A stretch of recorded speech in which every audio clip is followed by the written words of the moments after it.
Hi, everybody. Thanks for tuning in to the post-race press conference from Atlanta 2.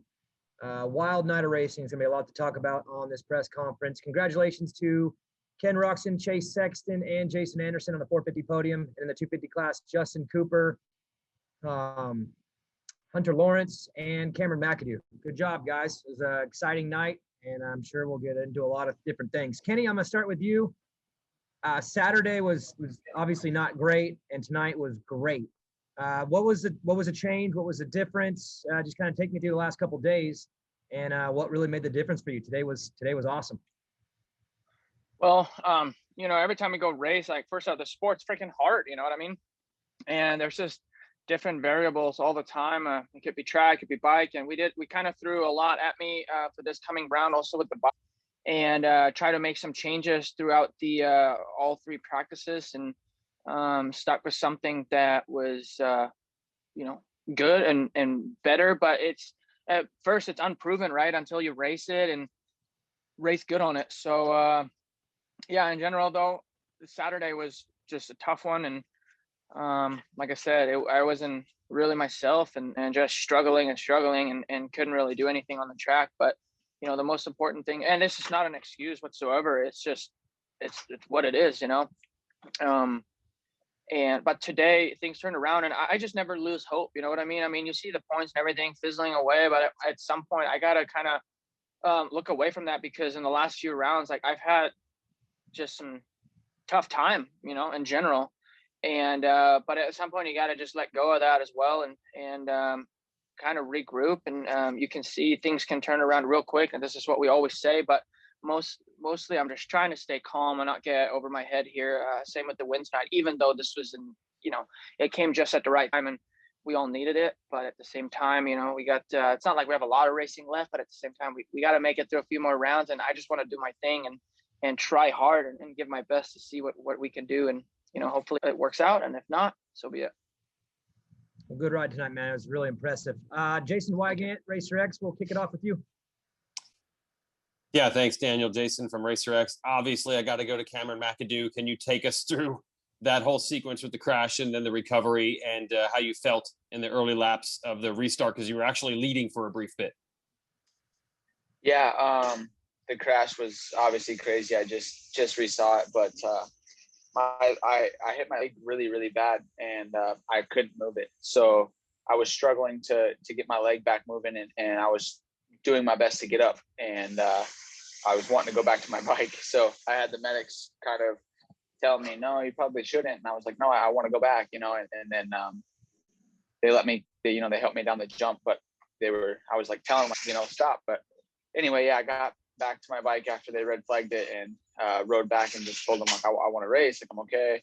And obviously Bodner came over, and they checked me out thoroughly, because they were concerned about my head, and they I passed all the tests that they were under, and my bike was mangled. So the mechanics did the best they could. They were taping shrouds on, zip tying stuff, because everything fell apart. My bars were really rolled back and pretty bent, but I didn't even really realize that so much until I came around the first turn. And yeah, I don't think I got the whole shot, but was leading, and yeah, it was tough. It was a tough race, and about 5 minutes in, when the adrenaline kind of wore off, and I really realized how beat up I was, and I'm pretty sore now. David Iser. Thanks, Daniel. This was to Justin Cooper. You mentioned on the podium, after going by and seeing Cameron down, and then the red flag and him back on the gate, and how that kind of took you out of your headspace before the next restart. Can you talk about that a little bit? And maybe has the team mentioned that they're exploring if that was allowed, or anything past the race? Yeah, I mean, always when you're winning a race and it gets red flagged, it's always hard to regroup and try to do the same thing. It's not often where you can go back to back, like putting yourself in a good position, especially in a main event where all the pressure is. So yeah, I was actually really glad to see that Cameron was there and ready to race, and even like, you know, I just saw the crash. Like I just saw it on Instagram, and I've never seen a crash that gnarly. So props to him for even, you know, being able to get up on his own power, because that was definitely gnarly. But yeah, back to my mindset before the race. You just got to put yourself back in the zone and try and calm down, keep your heart rate down, and, you know, just re-execute what you just did before. So yeah, definitely hard to do, and glad I was able to put myself in another good position to get out front again in the second race. What about just the fact of being allowed to line back up? Did you have a question about that in your mind at the time? I was thinking about it, and I've never seen it done in Supercross, I don't believe. So yeah, I don't know if they were like waiting on a call or whatever, but it was a while. So I was kind of just wondering what was going on out there, and was ready to, like, you didn't want to let the heart rate go down and, you know, not be ready to race. I was in a hurry to get back out there. I was sweating, but I guess they were making a call or something. So it was just a long time on the gate. So, but it was good to see that he was there ready to race. Thanks, Justin. Yep. Alex Gobert. Thanks, Daniel. Yeah, Alex Gobert, motoonline.com. This one's for Kenny. It was an important 1-2 for, you know, obviously for Honda today. At what point, if any, do team tactics potentially come into play? You know, with Chase finishing second, that was really important. So does that get discussed at some point soon, considering the point situation?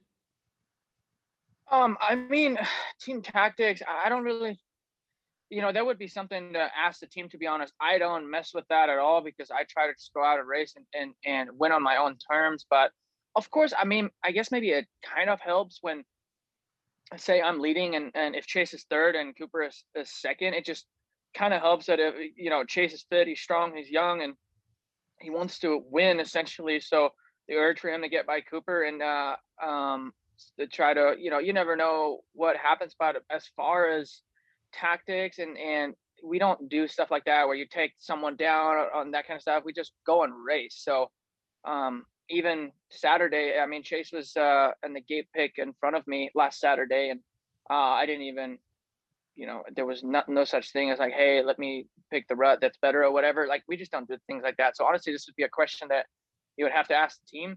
I try to win on my own terms, and the rest is kind of something that I don't really, I guess, have that much control of. All right, awesome. Congrats on a win. Awesome ride. Thank you. Steve Giberson. Thanks, Daniel. Hey, for Kenny, on the start of the main, there was some back and forth between you and Coop. I think he came into that second corner pretty hot inside. Good racing, or all's fair in you know, the Supercross championship chase? Yeah, I saw somebody diving in there for sure. Obviously we didn't collide or anything like that. I mean, it would have been hard racing, obviously, but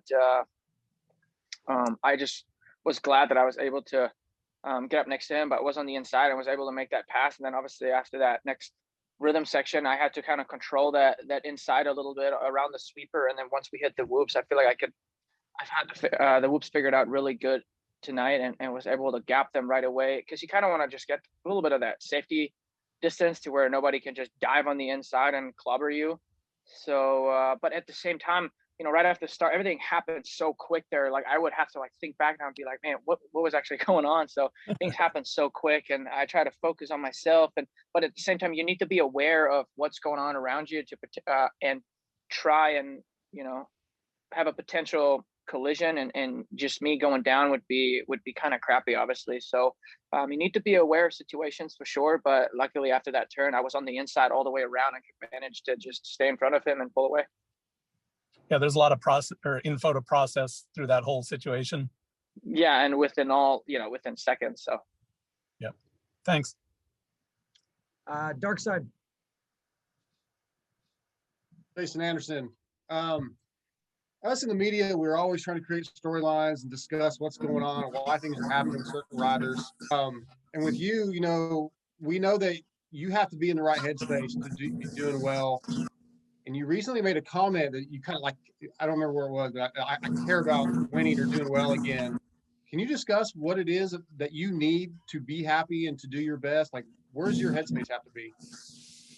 To be honest, I think just the group I'm around. Like, even when I go to practice and stuff, you know, I'm with, you know, the Lawrence brothers and Joey, and we have a good time, you know, and I think that's the biggest part about it is we work hard and we enjoy it. That's something that I feel kind of searching for over the years. And yeah, I think that's part of it. And then just in my life in general, I'm getting older and I feel like I just am in a good spot in life, you know? And I think it's coming around, and I think right now one of my priorities, and I you don't realize it until you go through it, but what we do is pretty freaking awesome, and I'm really enjoying doing it lately. And at some points in the past, I really like riding dirt bikes, but the actual training side of it and everything like that, it's tough, you know, because it's a grind day in and day out. The sport ain't easy. So yeah, but right now I'm enjoying myself, and I'm enjoying the hard work, which is a first for me, I could say. I appreciate the honest answer, man. Thanks. Yep. Revista Moto. Thank you, Daniel. Hey, Kenny, can you talk a little bit about what you do between now and the next race and how you keep yourself sort of in a good headspace? And as Jason referenced before, and your mind is sort of not focused on necessarily just the race at hand, but the championship, and keeping yourself balanced and settled for the next few races that are at hand? Well, honestly, between now and the next race, I honestly try to relax as much as possible. You cannot be, or I don't like to be in this on state all the time. You know, I feel like it's super draining. So unless it's race day or the night before, and even the night before actually, but as long as it's not race day, I try to take it super easy, kind of enjoy what we did tonight, and work on my body, because the turnaround even now is pretty quick, and the way the track is out here it's a little bit more obviously outdoor style, and we have a lot of big jumps to flatland, and it's tough on your body. So I'm just trying to get the body all back in check, try to recover as much as possible, and you know, get some soft tissue work in, and more just focus on the recovery side of things, and let the mind rest as well, and just to be able to turn it all the way on again then for Saturday. Thank you. Kenny, I'm gonna follow up on that and a question for you. This is our first like residency at a track like this. Do you feel like so far this has been more demanding to do two of these that quick, this track? I think so. I mean, the track, they get pretty rough and stuff, but at the same time, I really enjoy it. It's a really this funky. I was actually talking with Justin Brayton about it earlier, because he felt like it did it from the outside watching in. It didn't really feel like a Supercross, but for me riding it, because we have wolves, we have rhythm sections, and though there's some other areas that are super fast, I do still feel pretty Supercrossy. Having said that, I love these kind of speedways. I think it's fun to have something different, but I was hoping that the lighting was going to be better again. It's just not good enough. It's not the greatest out there. I was hoping that compared to Daytona, for example, the dirt not being so dark, I was hoping that it was going to affect it and be better, but I don't know if it was just me, but I do think that the vision out there could be better. Awesome, thanks. Billy Rainford. Hey, thanks, Daniel. Billy Rainford, Direct Motocross up here in Canada. Hey, this is for Chase Sexton. Chase, being a rookie in the 450 class and stuff, you said on the podium that things are just starting to click. Now, I'm just curious, being the young guy in the class and stuff and doing so well, are you clicking mentally, like it's confidence, or are you clicking with the bike, or is it a combo? Like, what is clicking so much that you're where you are? For me, I would say a little bit of both. It's been a little bit of a struggle this year. Obviously, I've had some crashes and haven't been too nice on my face, and that crash in Houston while leading, it was just pretty mentally defeating, going and getting those hits week in, week out. I'm not really used to it. I don't usually crash that much, and I'm usually a pretty smooth rider. So for that, it's knocked my confidence, or had knocked my confidence a little bit farther down. And I feel like Dallas, I really started to click off better rides, obviously having a crash again, but I feel like I was in a better headspace coming into this residency, and it's paying off. Obviously, 2 seconds, like I said on the podium, it's seconds only gonna make me happy for so long. So looking obviously to win, but tonight was a good night for Kenny and I. But yeah, definitely mentally and with the bike, just learning the 450 is a whole different game. How rough the track gets, and the races are longer. So it's just been a really big learning stage. And I've said it before, if I can learn something every weekend, and I think we're going in the right direction for next year. So just, yeah, happy to be back to, I would say, my normal self, and my confidence is definitely building. Cool. Thank you. Nick, Moto Limited. Yep. So this will be for Kenny. So Kenny, in the recent weeks, we've heard through the media and so many like social people that you need to ride more defensively with Cooper. Tonight, you've gone out there and you beat him straight up, but closing the points up, what does this do for the next few rounds? Do you have to change just riding style? You're going to have to be a little bit more defensive. You're going to have to throw it in on Cooper, or you're just going to stick to the same plan and try and beat him straight up every time? The media and people from the outside will always have a big mouth of what we can do better, but you're only going to go out there and you're going to do what you're comfortable with doing. For me, I not made up my mind, but I wanted to be a bit more aggressive in general. And but that, it's gotta be the right day and the right everything to be able to do that, right? Like, I'm not going out there before Saturday and saying, hey, I want to get ninth today, for example. So I'm only going to do what I'm comfortable with out there. And I've had a bit of a gnarly pass as well. And I'm always going to go out there and try my best. But if this is what it gives me, and what I, if that's what I can get, so be it. I'm not stoked about it, but at the same time, we're still in the championship battle. And I feel like I've done good trying to manage, on a daily basis, because there's always something, there's so, like I said before, there's so many variabilities. Is that the word that I was using? I think that's what it was. Just going out there, whether it's the bike, the track conditions, like there's a lot going on. And if you don't get a good start in this class, it can really bite you. And then like tonight it clicked and we made up some points again. So it just yo-yos. And, but today I was aggressive from the first practice on, because I basically allowed myself to be so, and it worked out tonight. Absolutely closed up the gap for sure. Congratulations. Thanks, Daniel. Thanks. Matt Williamson. Hey, thanks, Daniel. My question is for Hunter Lawrence. Obviously, with the restart, you're pretty aware of what happened during the battle with Cameron McAdoo towards the later part of the race. Does any of what happened to him kind of play into your mind when you're racing? Were you using kid gloves and making sure you had clean passes, or is it just business as usual for the pass? I wasn't going to try and saw the guy's bike in half for sure, but I was trying to get around him as best as I could. So, it didn't really, I don't really think I'm a rider that always passes aggressively. So no, I wasn't like on my mind on like, oh, be gentle, Sounds good. Thanks. Thanks, buddy. Mitch Kendra. Hey, Mitch Kendra from RacerX. Cameron, my question's for you. You kind of mentioned your leg was hurting before you got restarted, and then your hand looks kind of taped up now.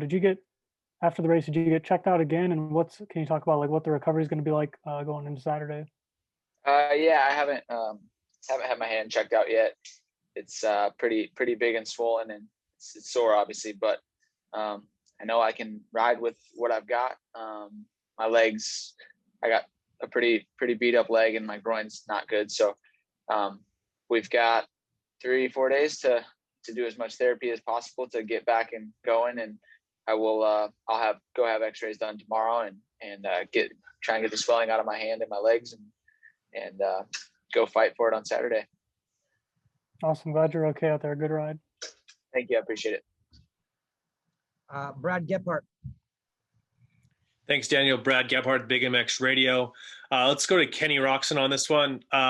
Ken, how tired do you get of basically a constant what's wrong with Kenny conversation that's been going on basically since 2017? Every time you seem to have any result aside from being on the box, this conversation comes up. What are your thoughts on it? Yeah, it seems like that's, wait, am I on mute or no? No, it seems like that's people's go-to, but honestly, I'm not on social media that much, nor do I watch any of the Moto Spies, nor do I listen to anything. So I try not to pay attention to that whatsoever, and literally just try to go out and race. Because like I said, everybody has their battles that they're going through, and it's not always anybody's business either. You know what I mean? I've always been super open with what's going on and whatnot, and but at the same time, it seems like I'm always a question mark out there, and I get it. But at the same time, I want to go out there and race and not always have to listen to all the crap that's going on. And so I just want to go out and race and enjoy myself. And if I ride like crap one weekend and I get ninth, what do you want me to do? You know what I mean? So I try not to, it seems like I always have to justify myself to everybody, but I really don't. I feel like I don't have to.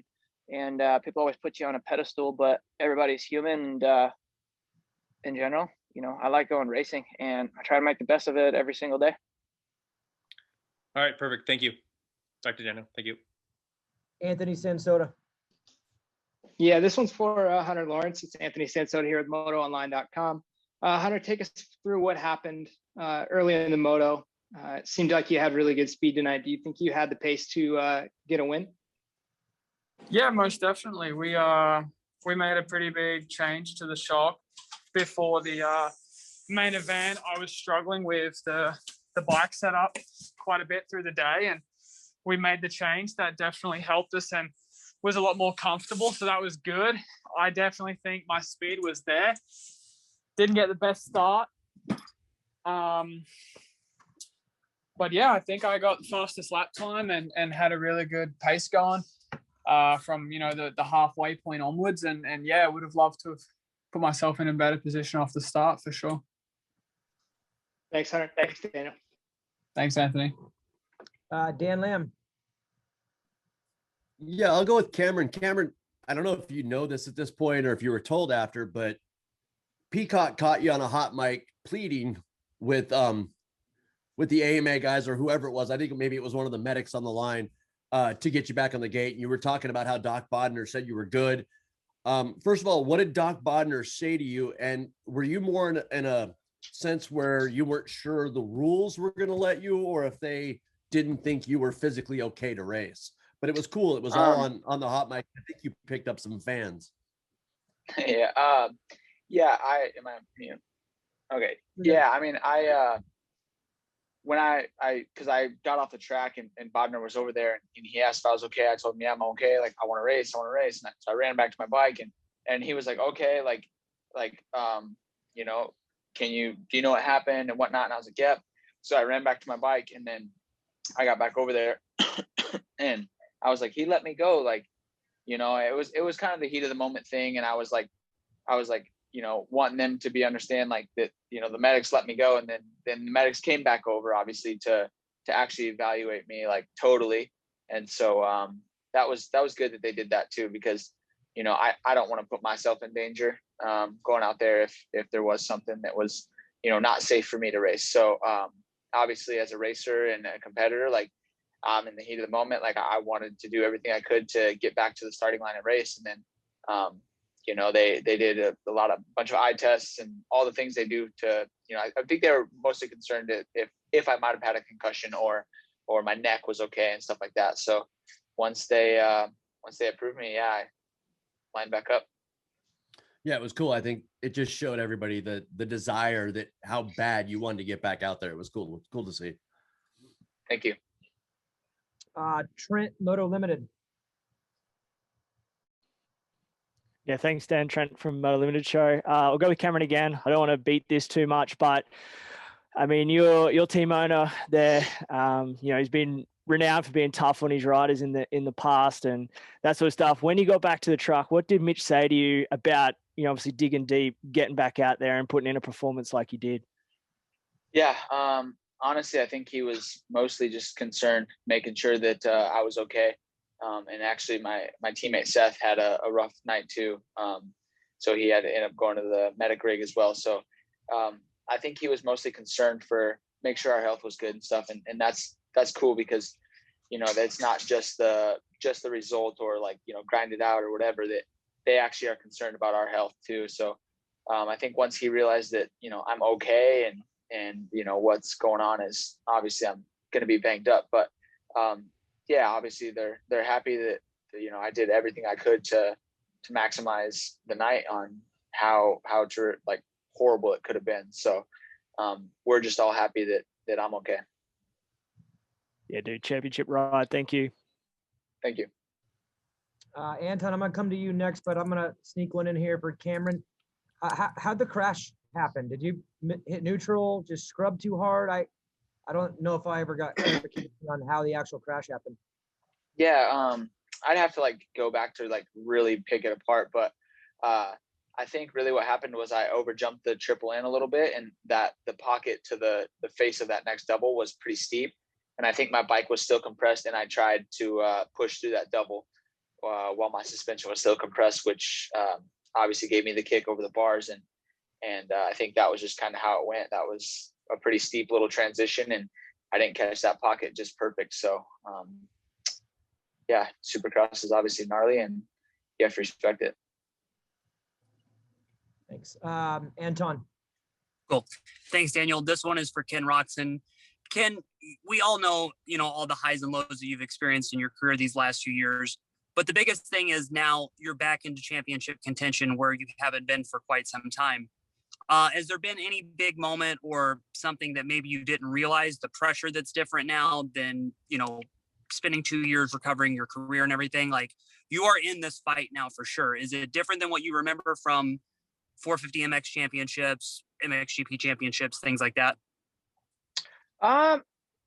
No, not really, because I've been in championship situations before, and I always try, and it's harder certain days than others, but I always try to go back at what works for me is that, hey, I don't feel like I need to prove myself anymore or anything like that. And I want to be able to enjoy the moment that I'm in, like it's been a long time, and it's never been for me actually in Supercross that I was this close to a championship this late in the season. And I really just am trying to enjoy the battle and putting up a fight all the way till the end, not letting him creep away. Because lately he's been creeping away. And finally I was able to take a big chunk out of it today. So I try and just go back to the basics. Why we started all this was because we have fun, and some nights are tough, and you got to gather your thoughts and make the best of it. Because not every night you feel the same. It's really difficult to always be there.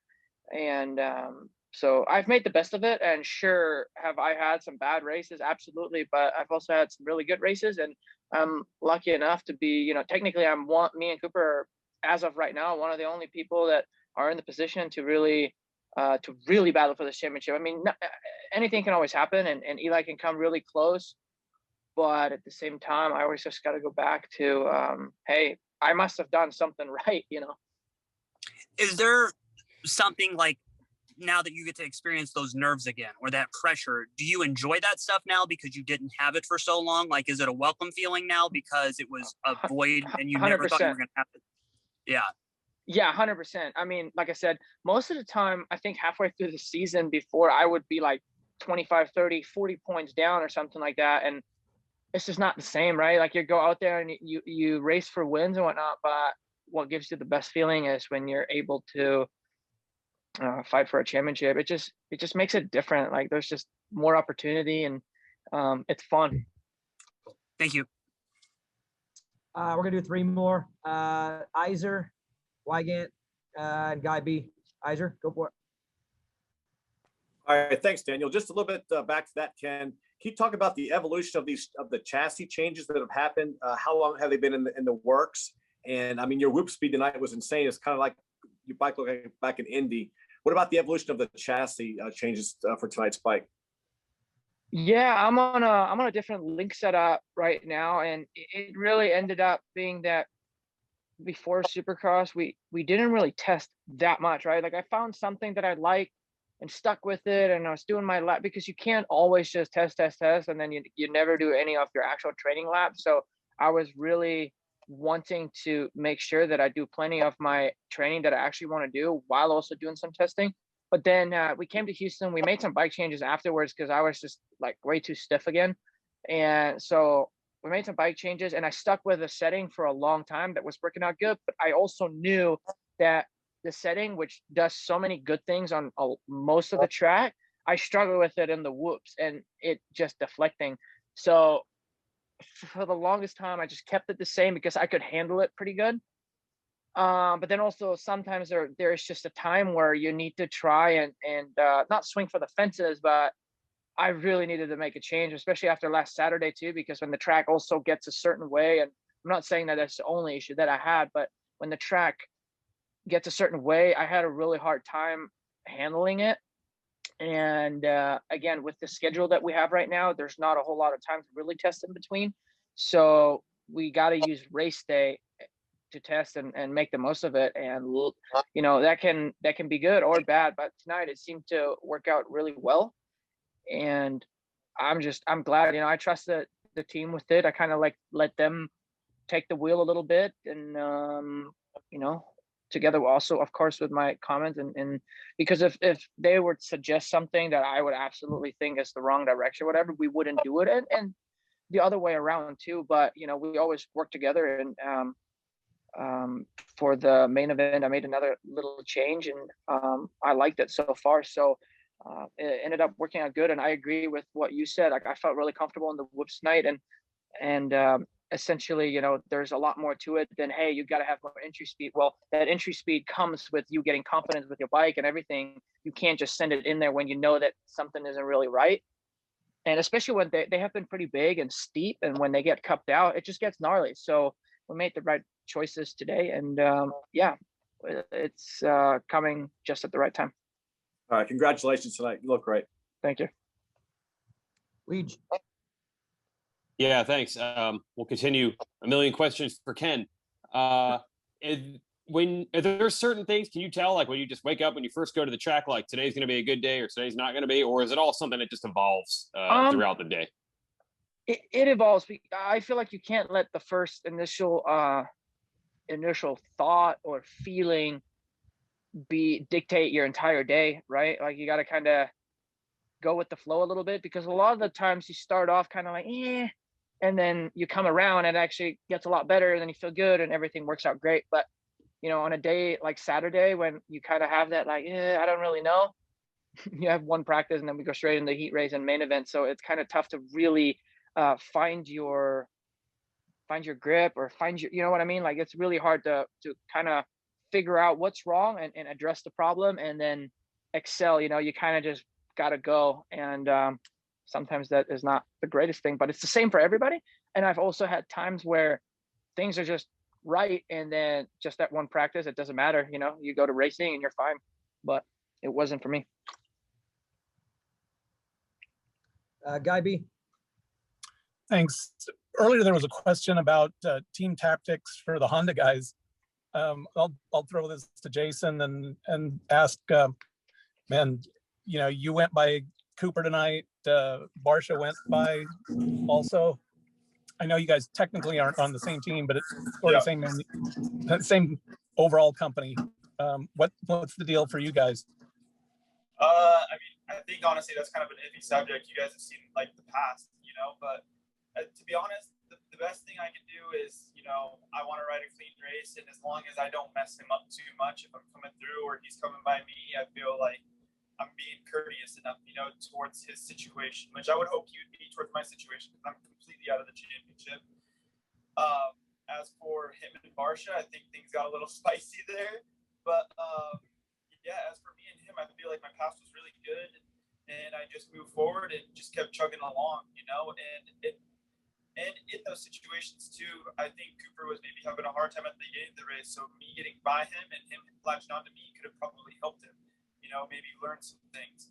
And same with if he's coming by me, you know. So I think just being smart and keeping my distance and not causing too much drama to mess up his flow. Same with Kenny, you know. I feel like even in the main events, maybe like practice or heat races, but I feel like it's a big thing as me being in that situation before in my career to respect it, you know. So yeah, that's how I feel. Team tactics are one thing, but I know we're under the same group, but I'm just trying to do my race. And until they tell me something, that's something you got to ask them. Thanks. Yep. Thank you, guys. Congratulations again on a good night of racing. Cameron, I'm glad you're doing okay. And we'll see you guys in a few days and back at it on Saturday. Thank you.